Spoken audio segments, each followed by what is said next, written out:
Bhajapa senior నేత వెంకయ్య నాయుడు మీడియాతో మాట్లాడుతున్నారు. ఇప్పుడు ప్రత్యక్షంగా చూద్దాం.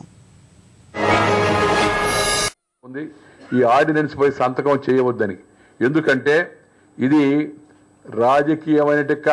రాజ్యాంగపరమైన అనైతికమైనది. ఆర్డినెన్స్ రాజ్యాంగపరంగా అనైతికమైనది, కాన్స్టిట్యూషనల్ ఇమ్మొరాలిటీ. ఎవరైతే నేర చరితులైన శిక్షబడిన శాసనసభ్యులు, పార్లమెంటు సభ్యులు ఎవరైతే ఉన్నారో, అవినీతి కానీ, అక్రమాలు కానీ, క్రిమినల్ కానీ లేదా లైంగిక నేరాల్లో కానీ శిక్షబడిన వాళ్లకు శిక్ష పడినప్పటికీ కూడా శాసనసభ్యుడిగా కొనసాగే అవకాశాన్ని కల్పిస్తూ కేంద్ర ప్రభుత్వం తీసుకొచ్చే చర్య భారతదేశం యొక్క జనాభిప్రాయానికి వ్యతిరేకంగా ఉంది, ప్రజాభిప్రాయానికి. రెండవది చాలా అభ్యంతరకరమైంది, అనైతికరమైంది, అప్రజాస్వామికమైంది, రాజ్యాంగంగా అనైతికమైంది. ఎందుకు ఇంత దిగజారి ప్రభుత్వం ఈ ప్రయత్నం చేస్తూ ఉందంటే, తనకెవరైతే ఆదుకున్నారో ఆ పార్టీల్లో కొందరు కేసుల్లో ఇరుక్కొని ఉన్నారు, కొందరికి శిక్షలు పడ్డాయి, కొందరికి శిక్షలు పడే అవకాశం ఉంది. 30వ తారీఖు లాలూ ప్రసాద్ గారికి జడ్జిమెంట్ వస్తుంది. దాన్ని దృష్టిలో పెట్టుకుని హడావుడిగా ఈ యొక్క ఆర్డినెన్స్ తీసుకురావడం యొక్క అసలు ఉద్దేశం అది. దేశ ప్రయోజనం కాదు, ప్రజా ప్రయోజనం కాదు.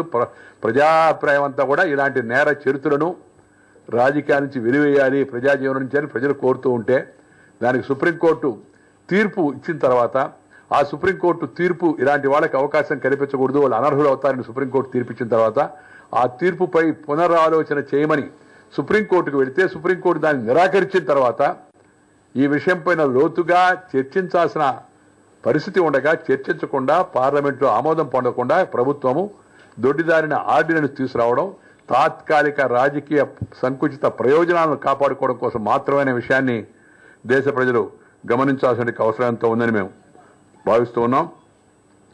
This ordinance is being promulgated with the sole object of nullifying the Supreme Court judgment, and also it is everybody's knowledge that it is likely to be struck down as the ordinance is arbitrary and modified, and the purpose is simply to serve the political interest. దీన్ని మళ్ళా కూడా court కొట్టేస్తుంది, ఆ నమ్మకం మాకుంది. ఇలాంటి మార్పు తేవాలంటే రాజ్యాంగాన్ని సవరించాల్సి ఉంది. సుప్రీంకోర్టు తీర్పు తర్వాత అది చర్చించాల్సి ఉంది, పార్లమెంట్లో తీసుకురావాల్సి ఉంది. అవేమీ చేయకుండా ప్రభుత్వం ఈ పని చేయడం అయితే ఉందో తన అస్తిత్వాన్ని కాపాడుకోవడం కోసం. ఎందుకంటే ఈ ప్రభుత్వానికి మెజార్టీ లేదు. ఈ ప్రభుత్వం గతంలో మెజార్టీ రుజువుపరచుకోవడానికి కూడా అనైతిక పద్ధతులు, ఎంపీల కొనుగోలు పాల్పడే విషయం మనందరికీ తెలుసు. ఆ తర్వాత సిబిఐ పుణ్యమాని ఈ ప్రభుత్వం నడుస్తూ ఉంది. మరి సిబిఐ పుణ్యమైనప్పటికి కూడా నడిచే అవకాశం లేదు. ఎందుకంటే వీళ్ళు నాయకులకు శిక్ష పడితే వాళ్ళని రక్షించకపోతే ఇంకా ప్రభుత్వానికి ఎందుకు సమర్థనిస్తామని వాళ్ళు భయపడతారనే ఉద్దేశంతో మరి ప్రభుత్వం ఈ చర్యకు పాల్పడింది. అందుకని ఎలాగూ మళ్ళీ తిరిగి అధికారంలోకి వచ్చే అవకాశం లేదు. అందుకని పోతూ తమకింతకాలం సహాయం చేసి తమను కష్టకాలంలో ఆదుకున్న మిత్రులకు రుణం తీర్చుకోవడం కోసం ఈ ఆర్డినెన్స్ తెచ్చింది ప్రభుత్వం అని చెప్పని భారతీయ జనతా పార్టీ భావిస్తోంది. ఎవరికయ్యా దీనివల్ల లాభం? అవినీతి మంత్రులకు, అనైతిక వ్యవహారాలు చేసేవాళ్లకు, అక్రమార్జ పరులకు లాభం ఉంటుంది. ఎవరికి నష్టమయ్యా అంటే దేశ ప్రజలకు, ప్రజాస్వామ్యానికి తీవ్ర నష్టాన్ని కలిగిస్తుంది. అందువల్ల ఈ యొక్క చర్యను బీజేపీ పూర్తిగా వ్యతిరేకిస్తుంది.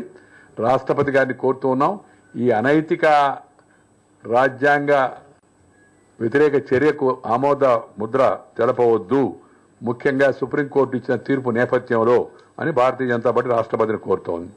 ఇక మూడవ విషయం, ఆధార్ కార్డులు చెల్లవు అని సుప్రీంకోర్టు ఇచ్చిన తీర్పుని భారతీయ జనతా పార్టీ స్వాగతిస్తోంది. ఇది ప్రభుత్వానికి చెంపపెట్టు లాంటిది. ఎందుకంటే ఈ విషయంలో ఇంతకుముందు 2010లో బిల్లు తీసుకొచ్చారు. ఆ బిల్లును పార్లమెంటరీ కమిటీ పూర్తిగా తిరస్కరించింది.